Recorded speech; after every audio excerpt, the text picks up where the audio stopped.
Hello everyone, I am Bhavna, yours biology teacher. So today start from the 10th chapter of biology, that is cell cycle and cell division. It is the most important chapter of biology. ठीक है, क्योंकि इसी पे depend करती है कि कोई भी एक सेल है जो हमारी बॉडी में प्रेजेंट है वो कैसे डिवाइड करती है. ठीक है, तो इस चैप्टर में हमें पूरा प्रोसेस, पूरी साइकिल डिटेल में डिस्कस करनी है. ठीक है, देन हम स्टार्ट करते हैं हिस्ट्री से हम स्टार्ट करते हैं सेल की जो भी हिस्ट्री है वो. First is Rudolf Virchow. एक साइंटिस्ट है रुडोल्फ विर्चो. 1855 टू 1859 हमने पढ़ा था cell the basic unit of life chapter में. हमने पढ़ा था कि जो न्यू सेल अराइज होती है, न्यू सेल जो बनती है वो किससे बनती है? प्री एग्जिस्टिंग सेल से.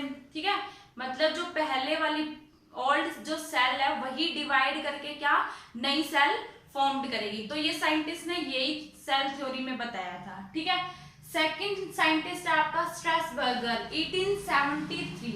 ठीक है, उसने क्या बताया कि जो आपका न्यूक्लियाई फॉर्म्ड होता है नया सेल में, ठीक है, जो न्यूक्लियाई फॉर्म्ड होती है नई कोई भी नई सेल में, तो वो कैसे बनती है? वो भी प्री एग्जिस्टिंग न्यूक्लियाई के डिवाइड होने से ही फॉर्म्ड होती है. ठीक है, देन उसके बाद बोवरी 1879 में उस and Fleming 1879 and 1880.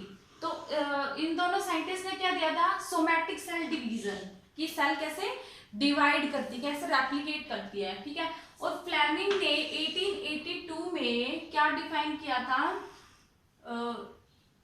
Coil mitosis. जो आपका इस चैप्टर में हम दो ही प्रोसेस पढ़ेंगे, एक माइटोसिस पढ़ेंगे, एक मियोसिस पढ़ेंगे. तो जो फ्लेमिंग है उसने एक प्रोसेस बताया था. कौन सा प्रोसेस बताया? माइटोसिस. ठीक है, उसके बाद आता है फोम एंड पार्मर एंड मोरे 1905. इन दोनों साइंटिस्ट ने क्या किया था?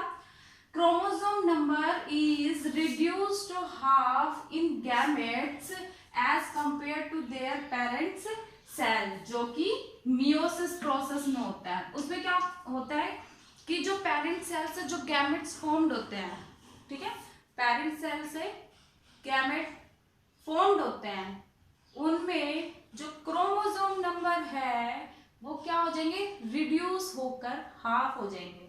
मतलब जैसे एग्जांपल लेते 46 क्रोमोसोम होते हैं तो उनका हाफ हो जाएगा. ठीक है, 23 क्रोमोसोम किसमें?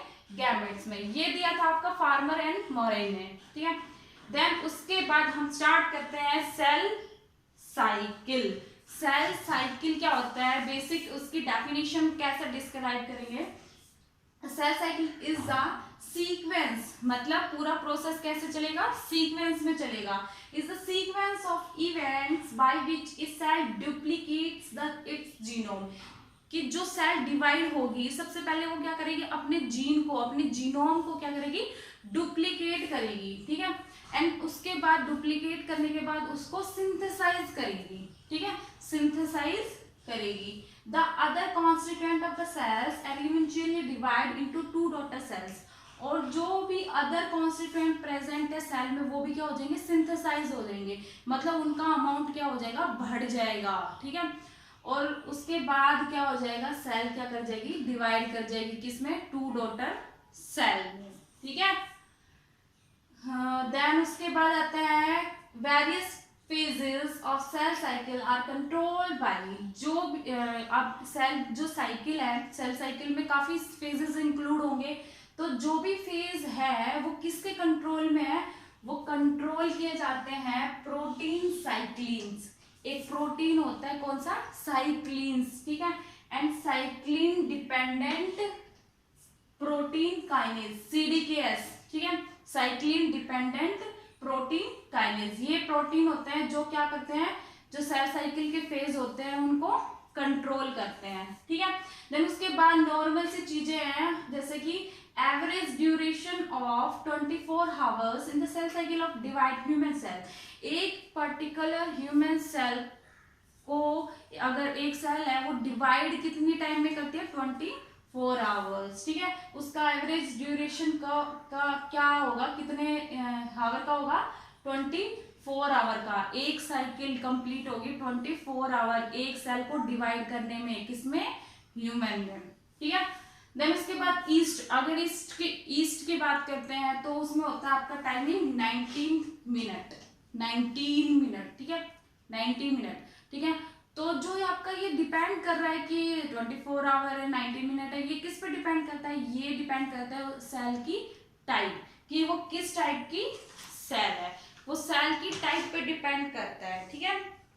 और ऑर्गेनिज्म पे कि प्लांट है, एनिमल है, या एनिमल की सेल है, प्लांट की सेल है, या फिर ह्यूमन सेल है, तो उस पर डिपेंड करता है ये, ठीक है।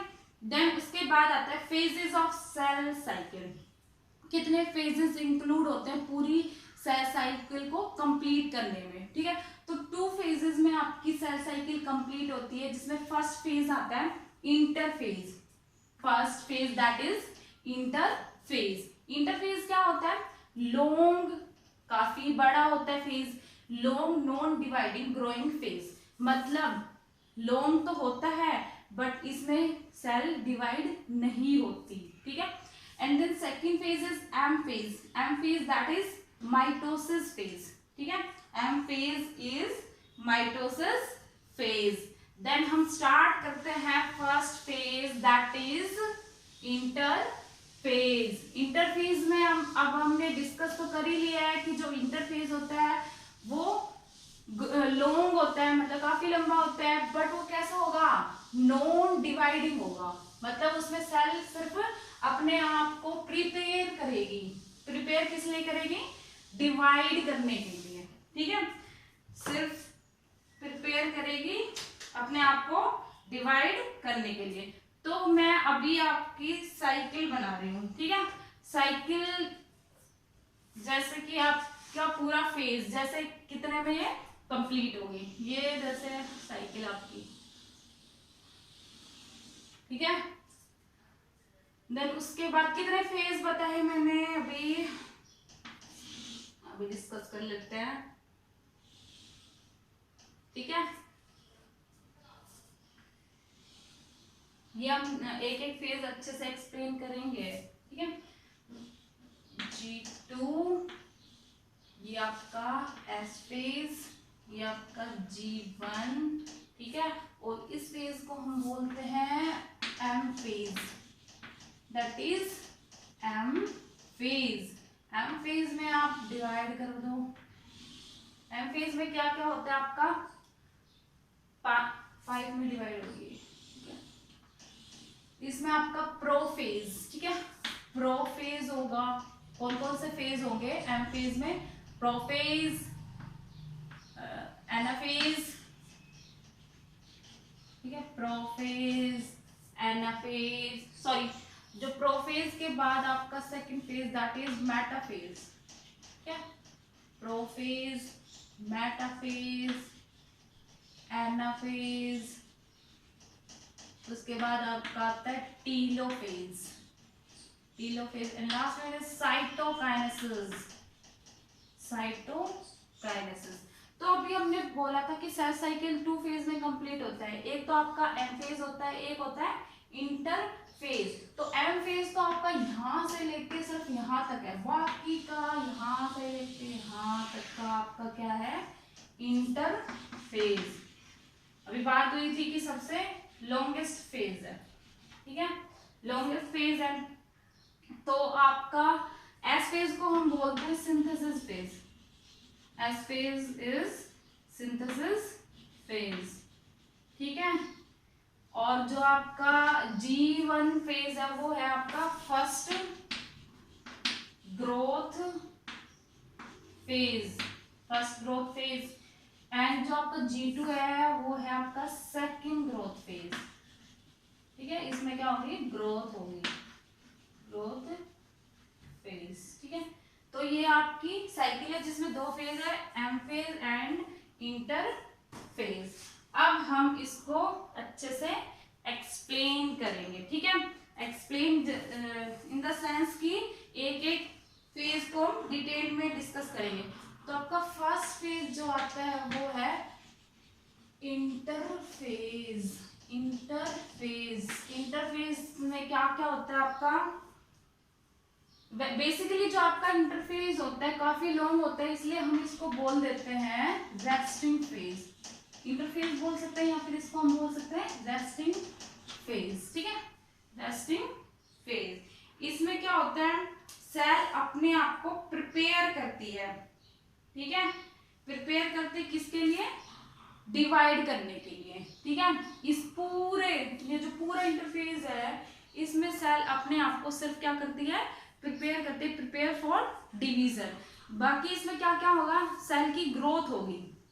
ठीक है, सेल की ग्रोथ होगी और सेल में जो डीएनए प्रेजेंट होता है, सेल में डीएनए प्रेजेंट होता है तो वो अपने आप को क्या करेगा, रेप्लिकेट करेगा, रेप्लिकेशन, डीएनए रेप्लिकेशन, और सेल की ग्रोथ होगी इस फेज में। किसमें, इंटरफेज में। ठीक है, ये आपका सबसे ज्यादा ड्यूरेशन लेता है, अबाउट 90%, 100 में से 90% होता है इसका ड्यूरेशन। ठीक है, इतने में ये कंप्लीट होता है। ठीक है, उसके बाद interphase represent between two successive phase. ठीक है, जो आपका इंटरफेज है वो रिप्रेजेंट करता है between two successive M phase. M phase का जो बीच का पार्ट है दैट इज इंटरफेज। ठीक है, देन उसके बाद जो आपका इंटरफेज है वो डिवाइड होगा, divided into 3 phase.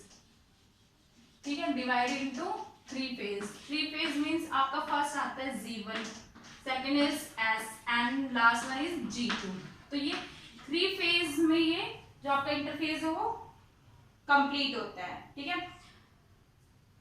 G1 phase that is gap 1 and S phase is synthesis phase, S phase is synthesis phase and G2 is gap 2। ठीक है, G1 is gap 1, S is synthesis and G2 is gap 2. ठीक है, so first one is G1 phase. G1 phase आपका होता है first growth phase और post mitotic phase. ठीक है, पोस्ट माइटोटिक गैप फेज बोल सकते हैं, पोस्ट फेज। ठीक है, और हम इसको फर्स्ट ग्रोथ फेज भी बोल सकते हैं। ठीक है, G1 ये वाला फेज आपका। ठीक है, इसमें क्या होता है कि जो आपका G1 फेज आपका कहां पर प्रेजेंट होता है, between end of M phase.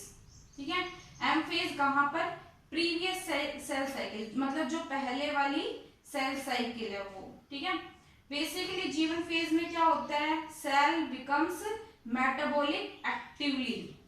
ठीक है, इसमें इस वाले फेज में सिर्फ सेल्स क्या होगी, अपने आप को मेटाबॉलिक एक्टिव करेगी। इसमें डीएनए रेप्लिकेशन नहीं होगा, सिर्फ इस फेज में ग्रोथ होगी, अपने आप को मतलब प्रिपेयर करेगा। ठीक है, डीएनए इसमें रेप्लिकेशन नहीं होगी, किसमें, गैप 1 फेज में। ठीक है, देन उसके बाद आता है आपका second phase that is synthesis phase. Synthesis phase में क्या होता है, इस फेज में आपका क्या होता है, क्रोमोसोम रेप्लिकेट हो जाते हैं। क्रोमोसोम कहाँ प्रेजेंट होता है, डीएनए में तो प्रेजेंट होता है। तो इसमें बेसिकली क्या होता है, रेप्लिकेशन अगर होता है।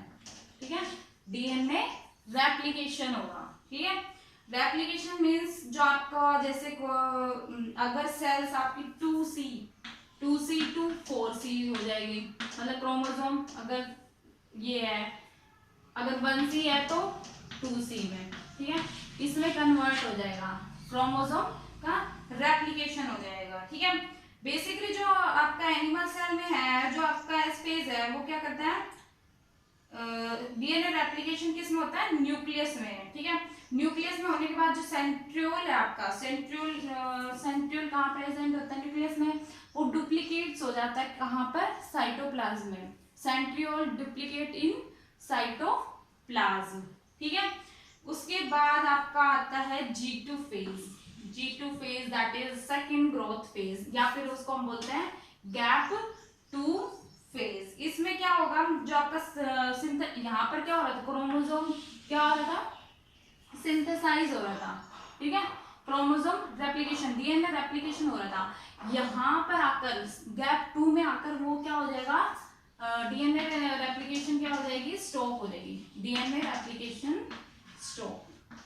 कौन सा प्रोसेस, कौन सा फेज पे, गैप 2 फेज पे। ठीक है, एंड देन उसके बाद प्रोटीन यहाँ पर सिंथेसाइज हो जाएगा, किसके लिए, प्रोटीन सिंथेसाइज हो चुका है और प्रिपेयर होगा किसके लिए, माइटोसिस के लिए, ठीक है, माइटोसिस के लिए यहाँ पर प्रिपेयर हो जाएगा। तो ये आपके 3 फेजेस था, जिस gap 1S and G2।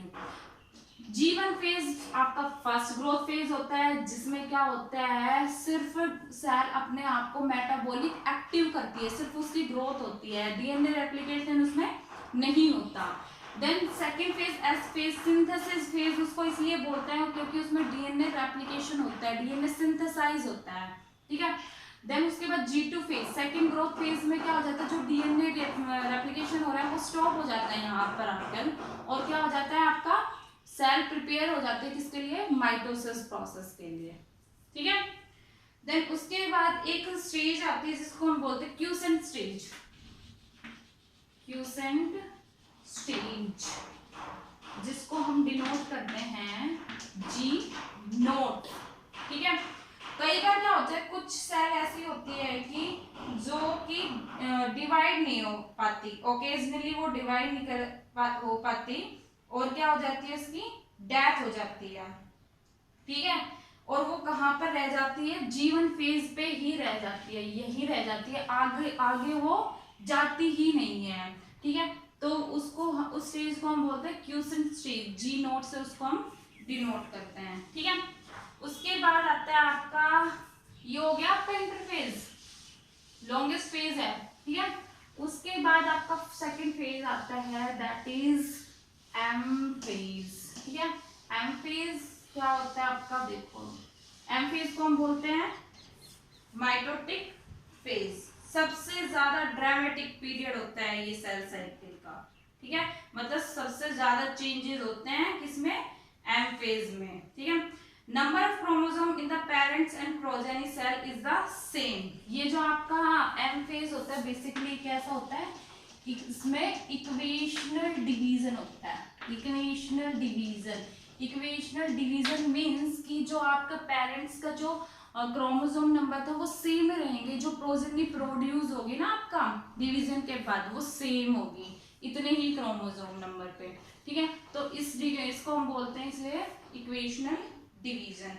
Basically जो आपका माइटोसिस होता है उसमें कितने फेज होते हैं आपके, 1 2 3 4 5 फेज होते हैं। First is prophase, first is prophase, prophase, prophase में क्या होता है, प्रोफेज को हम बोलते हैं फर्स्ट स्टेज ऑफ माइटोसिस, ये तो हमें पता है, और ये जो S and G2 phase of interphase, ठीक है। किसको फॉलो करता है ये, S और G2 फेज को, इसको और इसको क्या करता है, ये फॉलो करता है, कौन, प्रोफेज, ठीक है। देन सबसे पहले ये आपका जो प्रोफेज है ये डिवाइड होता है, जैसे कि फर्स्ट आपका होता है early prophase, starting phases early prophase, second is middle and last is late. तो इन दोनों तीनों में क्या डिफरेंस है, अर्ली प्रोफेज में क्या होता है, क्रोमोसोम डिस्ट्रीब्यूट हो जाते हैं, कहाँ पर डिस्ट्रीब्यूट हो जाते हैं, न्यूक्लियस के, न्यूक्लियस में, ठीक है, इनसाइड न्यूक्लियस, न्यूक्लियस में तो क्रोमोसोम होता है, तो जो आपके क्रोमोसोम है वो न्यूक्लियस में क्या हो जाएंगे, डिस्ट्रीब्यूट हो जाते हैं, मतलब हर जगह फैल जाएंगे, ठीक है, अर्ली प्रोफेज में। देन उसके बाद मिडिल फेज, मिडिल फेज में क्या, प्रोफेज में क्या होता है, शिफ्ट हो जाते हैं, कहाँ पर शिफ्ट हो जाते हैं, टुवर्ड्स द पेरिफेरल और सेल एनवेलप, ठीक है। जैसे ये है आपका न्यूक्लियर, तो सबसे पहले अर्ली, मतलब अर्ली में तो ऐसे डिस्ट्रीब्यूट हो जाते हैं, और मिडिल में क्या होगा आपका, यहाँ पेरिफेरल पे आ जाएंगे, और जो सेंटर का है ये क्या हो जाता है, क्लियर हो जाता है, मतलब साफ हो जाता है, बिल्कुल पेरिफेरल पे आ जाता है। और लेट में क्या होता है, लेट प्रोफेज में fine fibre start appear around the nucleus, the nucleus degenerate completely, और जो न्यूक्लियस के बाहर जो न्यूक्लियोलस होता है, ठीक है, न्यूक्लियस जो न्यूक्लियस में होता है वो क्या हो जाता है, डीजनरेट हो जाता है, मतलब खत्म होना शुरू हो जाता है, ठीक है।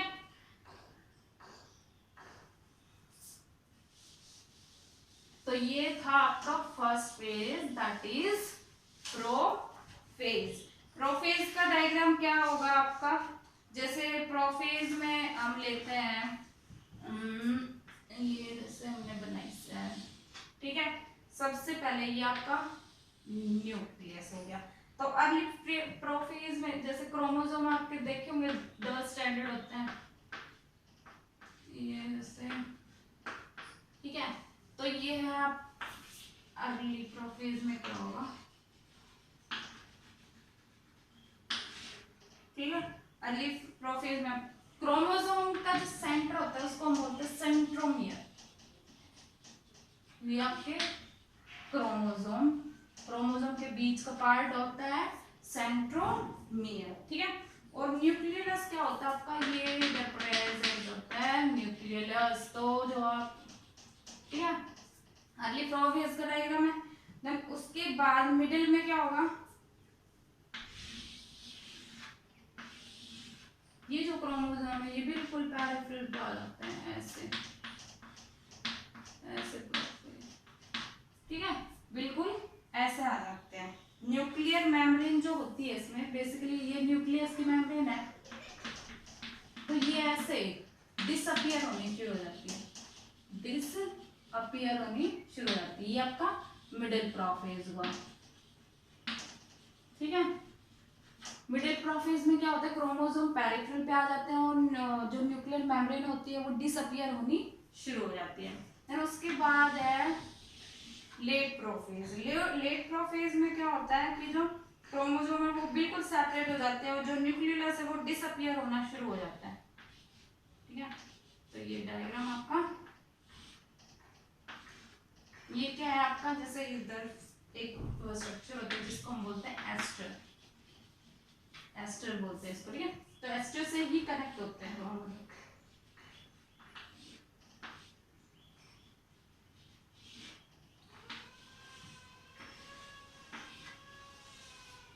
तो ये है आपका लेट प्रोफेज, ठीक है। देन उसके बाद आपका प्रोफेज के बाद आता है second phase, that is metaphase, ठीक है। मेटाफेज, मेटाफेज कब होता है आपका, जब आपका ये लेट प्रोफेज कंप्लीट होने के बाद आपका स्टार्ट हो जाता है मेटाफेज, ठीक है। मेटाफेज में क्या होता है कि कंप्लीट डिसइंटीग्रेशन हो जाता है किसका, न्यूक्लियर एनवलप का, ठीक है।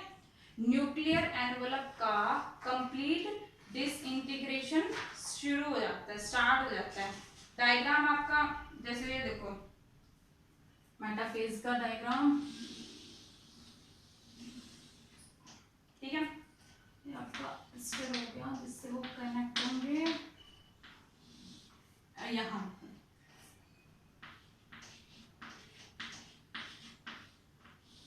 ठीक है। उसके बाद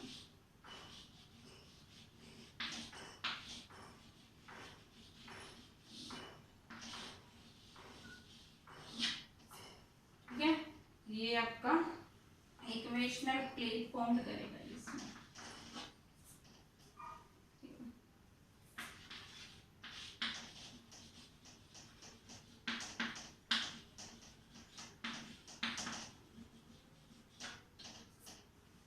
ठीक है।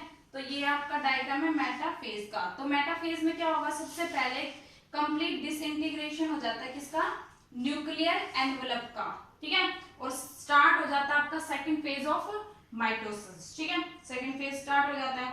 देन उसके बाद मेटाफेज में क्या होता है, क्रोमोसोम, अब क्रोमोसोम है वो किससे बने हैं, टू सिस्टर क्रोमेटिड से है।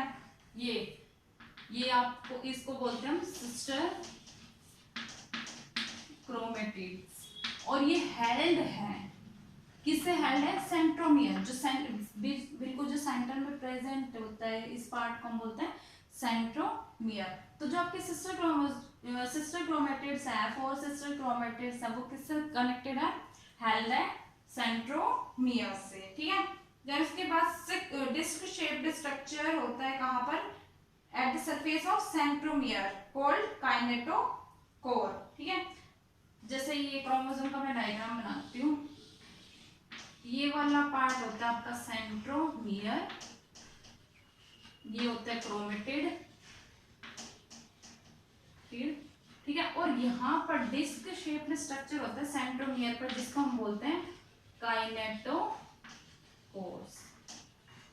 ठीक है, ये आपका काइनेटोकोर है। बेसिकली जो काइनेटोकोर है वो क्या करता है, साइट प्रोवाइड करता है attachment of spindle fibre to the chromosome. ठीक है, स्पिंडल फाइबर को साइट प्रोवाइड करता है।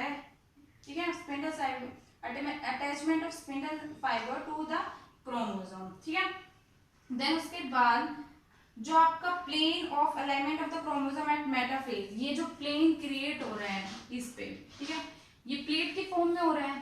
ठीक है, मतलब एक प्लेटफॉर्म पर है, बिल्कुल एक दूसरे के सामने है ये क्रोमोसोम, ऐसे आ जाता है, बिल्कुल सेंटर में आ जाता है। इस वाले मेटाफेज में क्या होता है, जो भी क्रोमोसोम है वो बिल्कुल सेंटर में आ जाते हैं, और सेंटर में आने के बाद एक प्लेन ऑफ अलाइनमेंट फॉर्म करते हैं, जिसको हम बोलते हैं मेटाफेजिक प्लेट, या फिर हम उसको बोल देते हैं इक्वेशनल प्लेट। मतलब बिल्कुल बराबर, ये वाला पार्ट भी बराबर हो गया, ये बराबर हो गया, तो उसको हम बोलते हैं इक्वेशनल या फिर मेटाफेज प्लेट। ठीक है, उसके बाद आपका नेक्स्ट आता है, नेक्स्ट फेज इज एनाफेज।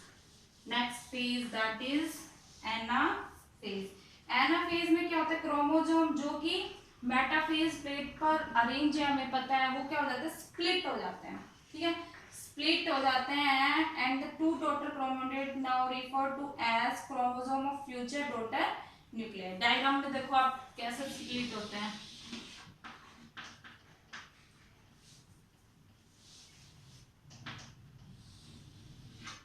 जैसे आपका टू सिस्टर क्रोमेटिड्स के साथ क्या हो जाते हैं, वो स्प्लिट हो जाते हैं।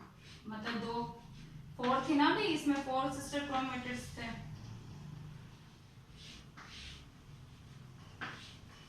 तो ये आपका एनाफेज का डायग्राम है। इसको हम बोलते हैं क्रोमोसोम फाइबर।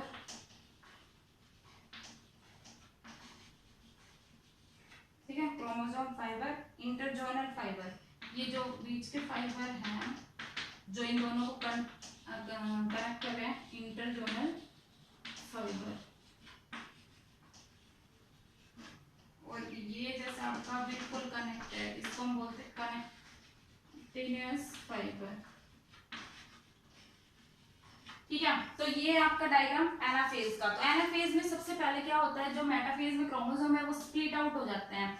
स्प्लिट आउट होने के बाद कैसे स्प्लिट आउट होते हैं, वो टू सिस्टर क्रोमेटिड्स के साथ, मतलब टू सिस्टर क्रोमेटिड्स इधर और टू सिस्टर क्रोमेटिड्स इधर। ठीक है, देन अपोजिट पोल, ये जैसे ये पोल है एक और ये पोल है, तो दोनों अपोजिट पोल साइड क्या हो जाती है, स्प्लिट हो जाती है। और जो आर्म है इनकी, ठीक है, ये आर्म, जैसे ये वाली आर्म इस साइड हो जाएगी और ये वाली आर्म इस साइड हो जाएगी।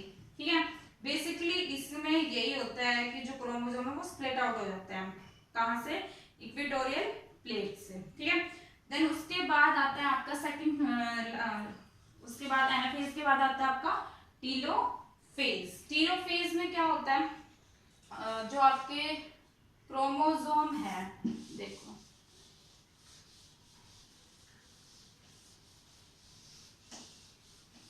ठीक है, टीलोफेज, टीलोफेज में क्या होता है, जैसे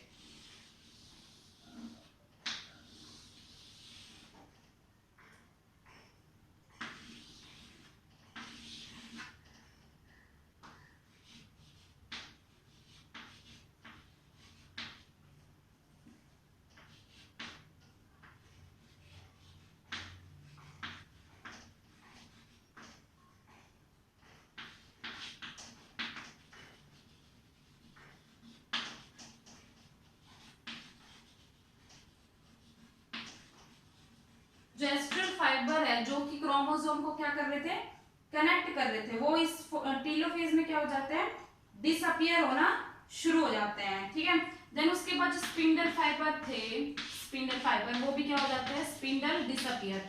टीलोफेज में स्पिंडल भी क्या हो जाते हैं, डिसअपियर हो जाते हैं। ठीक है, न्यूक्लियोलस, जो इसमें न्यूक्लियस में प्रेजेंट है, न्यूक्लियोलस, वो अपीयरिंग शुरू हो जाती है उसकी, मतलब वो दिखाई देना शुरू हो जाता है। हमने पढ़ा था प्रोफेज में तो क्या हो जाता है, वो डिसअपियर होना शुरू होता है, बट टीलोफेज अब स्टार्टिंग से फिर से साइकिल रिपीट होने वाली है, तो उसमें क्या होगा, जो आपका न्यूक्लियोलस है वो अपीयरिंग स्टार्ट हो जाती है, ठीक है। और जो न्यूक्लियर मेम्ब्रेन है, मतलब ये वाली जो न्यूक्लियर मेम्ब्रेन है, ये भी क्या हो जाते हैं, अपीयरिंग। न्यूक्लियर मेम्ब्रेन की भी क्या होने शुरू हो जाती है, अपीयरिंग, दिखाई देना शुरू हो जाता है। तो टेलोफेज में यही होता है, जो क्रोमोसोम होते हैं आपके वो, ठीक है, इसमें जो एस्टर के साथ जो कनेक्ट है, एस्टर भी क्या होने लगता है, एस्टर डिसअपियर होना शुरू हो जाता है, ठीक है। और जो आपका स्पिंडल फाइबर था, जो कि क्रोमोसोम को स्प्लिट आउट कर रहा था, एक दूसरे से कनेक्ट कर रहा था अपोजिट पॉल पे, वो भी क्या हो जाएगा, डिसअपियर होना शुरू हो जाता है। देन उसके बाद जो न्यूक्लियर मेम्ब्रेन है, न्यूक्लियस की जो न्यूक्लियर मेम्ब्रेन होती है वो अपीयर होना, दिखाई देना शुरू हो जाती है। और जो न्यूक्लियस है वो भी अपीयरिंग होना, मतलब वो भी दिखाई देना शुरू हो जाता है। तो ये इवेंट्स अकर होते हैं किसमें, टेलोफेज में, ठीक है। Then last phase that is cytokinesis, ठीक है, साइटोकाइनेसिस। साइटोकाइनेसिस क्या होता है आपका, division of protoplast of a cell into two daughter cells after the nuclear division, और कैरियोकाइनेसिस कि जो आपका जैसे प्रोटोप्लास्ट है, जो कि जिसमें न्यूक्लियस प्रेजेंट है, वो क्या हो जाता है, जैसे ये डायग्राम देखो आप, ये है, ठीक है,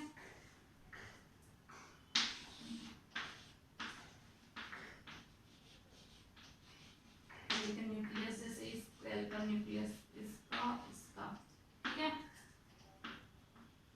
ये आपकी बन गई डॉटर सेल्स।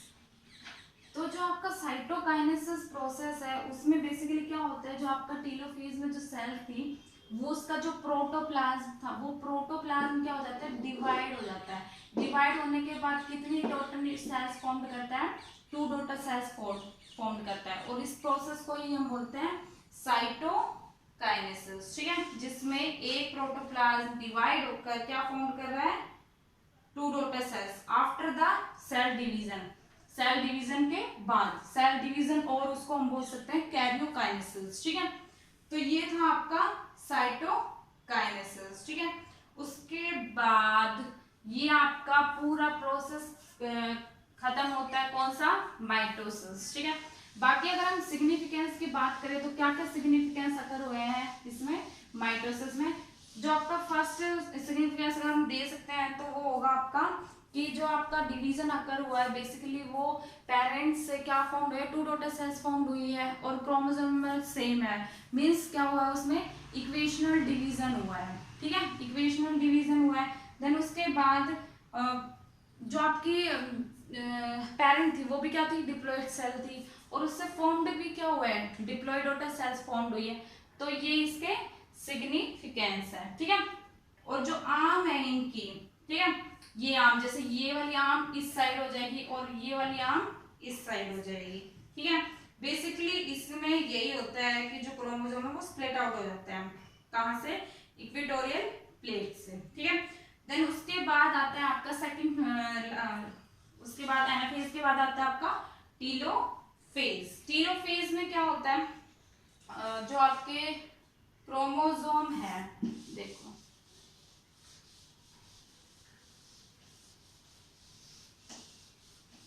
ठीक है, टेलोफेज में क्या होता है, जैसे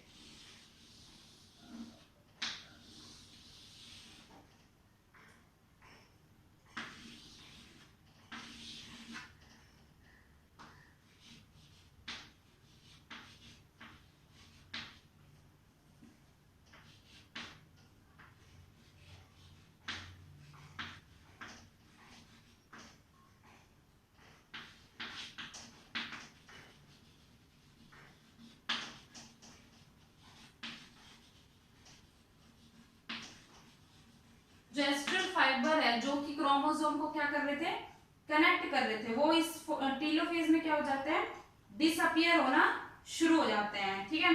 देन उसके बाद जो स्पिंडल फाइबर थे, स्पिंडल फाइबर वो भी क्या हो जाते हैं, स्पिंडल डिसअपियर, टेलोफेज में स्पिंडल भी क्या हो जाते हैं, डिसअपियर हो जाते हैं, ठीक है।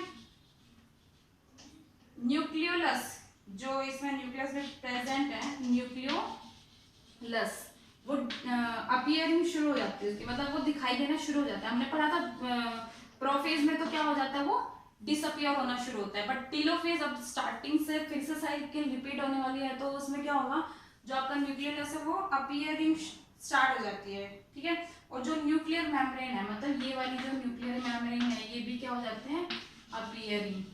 न्यूक्लियर मेम्ब्रेन की भी क्या होने शुरू हो जाती है, अपीयरिंग, दिखाई देना शुरू हो जाता है। तो टीलोफेज में यही होता है, जो क्रोमोसोम होते हैं आपके वो, ठीक है, इसमें जो एस्टर के साथ जो कनेक्ट है, एस्टर भी क्या होने लगता है, एस्टर डिसअपियर होना शुरू हो जाता है, ठीक है। और जो आपका स्पिंडल फाइबर था, जो कि क्रोमोसोम को स्प्लिट आउट कर रहा था, एक दूसरे से कनेक्ट कर रहा था अपोजिट पॉल पे, वो भी क्या हो जाएगा, डिसअपियर होना शुरू हो जाता है। देन उसके बाद जो न्यूक्लियर मेम्ब्रेन है, न्यूक्लियस की जो न्यूक्लियर मेम्ब्रेन होती है वो अपीयर होना, दिखाई देना शुरू हो जाती है। और जो न्यूक्लियस है वो भी अपीयरिंग हो जाता है, मतलब वो भी दिखाई देना शुरू हो जाता है। तो ये इवेंट्स अकर होते हैं किसमें, टीलोफेज में, ठीक है। Then last phase that is cytokinesis, ठीक है, साइटोकाइनेसिस। साइटोकाइनेसिस क्या होता है आपका, division of protoplast of a cell into two daughter cells after the nuclear division और कैरियोकाइनेसिस। कि जो आपका जैसे प्रोटोप्लास्ट है, जो कि जिसमें न्यूक्लियस प्रेजेंट है, वो क्या हो जाता है, जैसे ये डायग्राम देखो आप, ये है, ठीक है,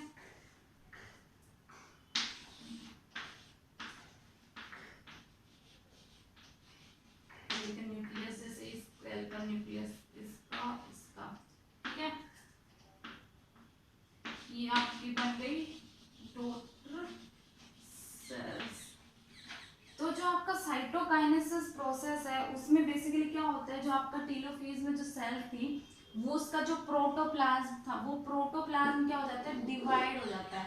डिवाइड होने के बाद कितनी डॉटर सेल्स फॉर्म करता है, 2 डॉटर सेल्स फॉर्म करता है। और इस प्रोसेस को ही हम बोलते हैं साइटोकाइनेसिस, ठीक है, जिसमें एक प्रोटोप्लाज्म डिवाइड होकर क्या फॉर्म कर रहा है, 2 daughter cells after the cell division. Cell division के बाद, सेल डिवीजन और उसको हम बोल सकते हैं कैरियोकाइनेसिस, ठीक है। तो ये था आपका साइटोकाइनेसिस, ठीक है। उसके बाद ये आपका पूरा प्रोसेस खत्म होता है, कौन सा, माइटोसिस, ठीक है। बाकी अगर हम सिग्निफिकेंस की बात करें तो क्या क्या सिग्निफिकेंस अकर हुए हैं इसमें, माइटोसिस में। जो आपका फर्स्ट सिग्निफिकेंस अगर हम दे सकते हैं तो वो होगा आपका कि जो आपका डिवीजन अकर हुआ है, बेसिकली वो पेरेंट्स से क्या फॉर्म हुआ है, 2 डॉटर सेल्स फॉर्म हुई है और क्रोमोसोम सेम है, मींस क्या हुआ है उसमें, इक्वेशनल डिवीजन हुआ है, ठीक है, इक्वेशनल डिवीजन हुआ है। देन उसके बाद जो आपकी पेरेंट थी वो भी क्या थी, डिप्लॉयड सेल थी, और उससे फॉर्म्ड भी क्या हुआ है, डिप्लॉयड डॉटर सेल्स फॉर्म्ड हुई है। तो ये इसके सिग्निफिकेंस है, ठीक है।